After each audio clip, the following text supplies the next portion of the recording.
Do you want to use Meta AI on Instagram group chat? You can add Meta AI to Insta group chat with just a few simple steps. Before we begin, please like this video and subscribe to our channel.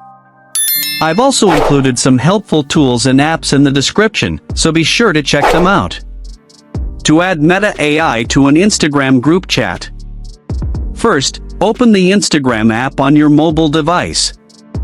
Once you're on Instagram, tap the message icon at the bottom or top of the screen. Now you are on the messages screen.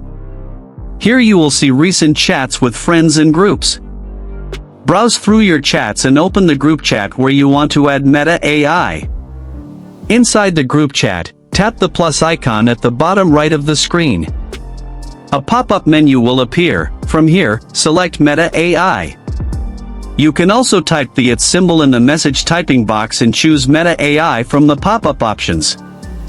Now, type your message or question to start using Meta AI inside the group.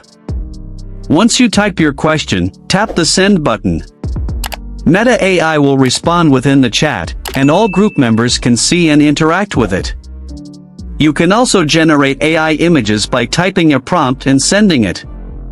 Meta AI will generate the image based on your prompt and display it in the group chat. You can download and save it to your device's gallery.